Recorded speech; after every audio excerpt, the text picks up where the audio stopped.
మీ ఎలాంటి వ్యాపార ప్రకటనలకైనా వెంటనే మా ఛానల్ సంప్రదించండి. 2026 సంవత్సరం 5వ రాశి సింహరాశి. ఈ సింహరాశి ఎటువంటిదో చెప్తా.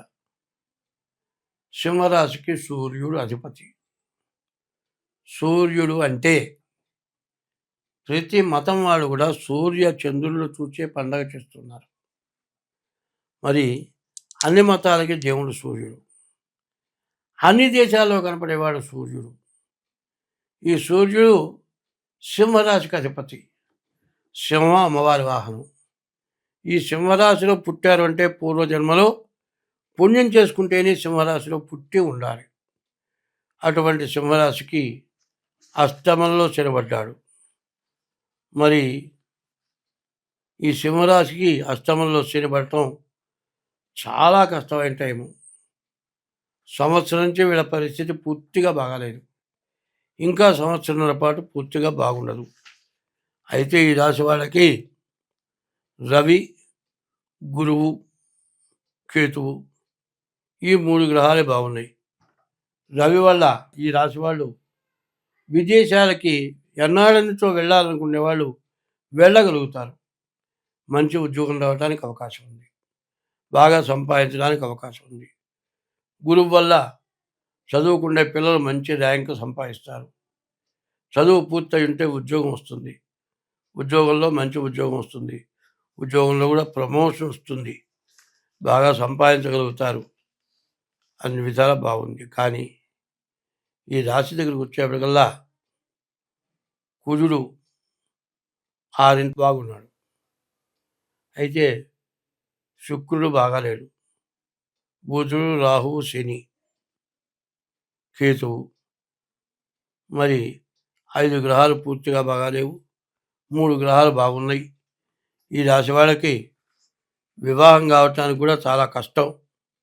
ఏదో తొందరపాటు చర్యగా వివాహం చేసుకుంటే మాత్రం చాలా ఇబ్బంది పడతారు.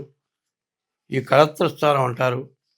ఈ కళత్ర స్థానంలో నీచ స్త్రీ దొరకడానికి అవకాశం కనబడుతుంది. చేసుకునేప్పుడు ఎంతో మంచిదానిలాగా ఉంటుంది. దానివల్ల చాలా ఇబ్బంది పడతారు.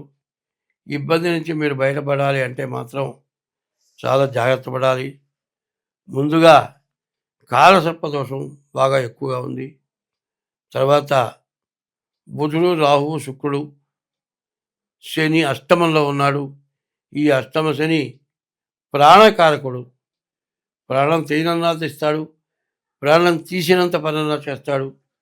ఈ రాశి వాళ్ళు ప్రతిరోజు శివాలయానికి వెళ్ళాలి.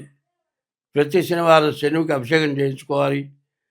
ప్రతి సోమవారం కూడా ఈశ్వరుడికి అభిషేకం చేయించుకోవాలి. తప్పనిసరిగా ఈ రాశి వాళ్ళు ఇంకా సంవత్సరంన్నర పాటు ప్రతిరోజు శివాలయానికి వెళ్ళటం చాలా అవసరం. తర్వాత ప్రతిరోజు 3 వేళల సూర్య నమస్కారాలు చేయడం చాలా మంచిది. తర్వాత మీ డేట్ ఆఫ్ బర్త్ ఉంటే డేట్ ఆఫ్ బర్త్ ద్వారా కానీ హస్త సాముద్రిక ద్వారా కానీ మీ జాతకం చూపించుకోవడం ఇంకా అవసరం. ఇట్లా చూపించుకొని మరి ఇది రాశి అంటే ఎట్లా వచ్చింది అంటే కర్కాటక రాశి పునర్వసు నక్షత్రం 4వ పాదం, పుష్యమి 4 పాదాలు, ఆశ్లేష 4 పాదాలు. ఇది కర్కాటక రాశి. నీవు కర్కాటక రాశి ఎట్లా వస్తుంది? నీవు పుట్టిన తారీఖు రోజున మఖా నక్షత్రం 4 పాదాలు కానీ, పుబ్బా నక్షత్రం 4 పాదాలు కానీ, ఉత్తరవ పాదం కానీ కలిసి సింహరాశి అయింది. ఈ సింహరాశి వాళ్ళు మీ డేట్ ఆఫ్ బర్త్ ద్వారా మఖ, పుబ్బ, ఉత్తర ఈ 3 నక్షత్రాల్లో ఏ నక్షత్రమైనా మీది సింహరాశి అవుతుంది. ఈ సింహరాశి వాళ్ళు చాలా జాగ్రత్త పడాలి. అట్లా జాగ్రత్త పడిన పక్షంలో మీరు చాలా ఇబ్బంది పడతారు. చాలా కష్ట నష్టాలకు పాల్పడతారు. ప్రతిరోజు శివాలయానికి వెళ్ళటం, శివుడికి ప్రదక్షిణ చేయటం కాదండి. మేము మీ మతం కాదండి, మాది వేరే మతం, నన్ను రోజు శివాలయానికి పంపమంటారా అంటే ఎవరి మతమైన దేవుణ్ణి వాడు పూజించండి. ఏ మతానికి తగినటువంటి దైవానికి సంబంధించిన ప్రార్థనకి సంబంధించిన పుస్తకాలు ఉన్నాయి. వాటిని చదువుకోండి. ఏ మతమైనా సూర్య చంద్రులతో ఉన్నటువంటి మతమే మతం అవుతుంది. ఈ సింహరాశి పరిస్థితి పూర్తిగా బాగాలేదు కాబట్టి వ్యాపారంలో కూడా చాలా నష్ట కష్టాలు ఎక్కువగా ఉంటాయి. కొత్త వ్యాపారాలు తొలగిపోకూడదు. ఏ వ్యాపారం కూడా పూర్తిగా బాగాలేదు. తర్వాత చేసే వృత్తే జాగ్రత్తగా చేసుకోండి.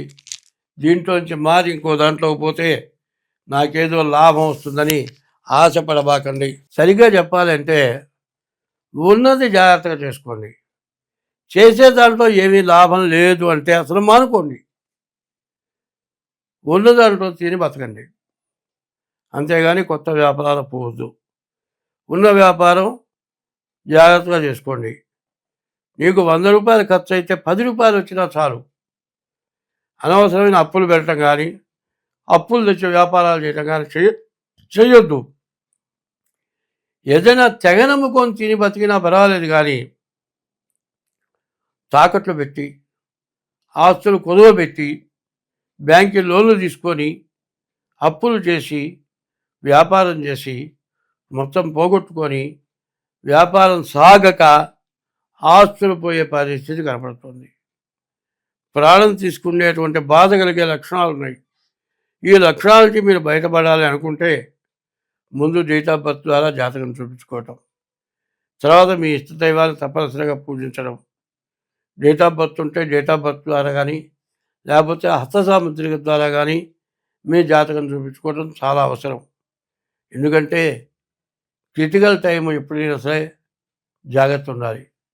ప్రతి వ్యక్తికి కూడా ఒక ఉదాహరణ చెప్తా. మనకు వచ్చే బడ్జెట్లో ఖర్చులు కుదించి ఒక పద్ధతిగా చేసుకుంటాం. ఇప్పుడు చాలా తక్కువ ఆదాయం వచ్చేవాడినండి నెలకు సరిపోయే బియ్యం ముందు కొనుక్కుంటాడు. కనీసం 7 రూపాయలు కొనుక్కుంటాడు. పచ్చడి వేసుకొని తింటే బియ్యము, 7 రూపాయలు చింతపండు, ఉప్పు, కారంతో సరిపోతుంది. ఇంకా అంతకంటే లేనప్పుడు ఏం చేస్తా? అప్పివ్వడు. ఆస్తి లేని వాడికి అప్పిస్తాడా? ఇవ్వడు. ఆదాయం లేని వాడికి అప్పిస్తాడా? ఇవ్వడు. అందువల్ల ఒకరోజు 4 రకాలు తెచ్చుకొని తిని 4 రోజులు పచ్చుపడుకోవటం కంటే ఉన్న దాంట్లో ఏ ఉప్పు కారం వేసుకొని తిని బతకడం మంచిది. అది ఎట్లాగో బాగా సంపాదించే దాంట్లో కూడా ఖర్చును కుదించుకొని బడ్జెట్ పెట్టుకొని చిన్ని ఖర్చులు ఇంత, గుడ్డలకి ఇంత, పిల్లల చదువుకి ఇంత, మరి వినోదాలకి ఇంత, రోగాలకి ఇంత, రేపనే రోజుకి మిగలటానికి ఇంత అనేది జాగ్రత్త చేసుకోకుండా ఫ్యాన్సీ ఐటమ్స్ కొనుక్కొని చెడుకు వచ్చేప్పటికీ బంగారం కొనుక్కుంటే పర్వాలే. నిలవ డబ్బుతో బంగారం కొనుక్కుంటే పర్వాలేదు. లేకపోతే ఆస్తులు కొనుక్కుంటే ఆస్తులు అందుబాటులో లేవు. బంగారం అయితే గ్రాము దగ్గర కొనుక్కోవచ్చు. ప్రాణం మీదకి వచ్చినప్పుడు బంగారం అమ్ముకుంటే కూడా డబ్బులు వస్తాయి. అట్లా జాగ్రత్తగా పడకపోవటం చేత ధనవంతులు దరిద్రులు అవుతున్నారు, దరిద్రులు ధనవంతులు అవుతున్నారు. ఇట్లాంటి అజాగ్రత్తల వల్ల చాలా ఇబ్బంది పడుతున్నారు. కాబట్టి రాశి వాళ్ళు జాగ్రత్త పడాల్సింది డేట్ ఆఫ్ బర్త్ ద్వారా జాతకం చూపించుకోవాలి అని చెబుతూ ఉన్నాను. స్వస్తి.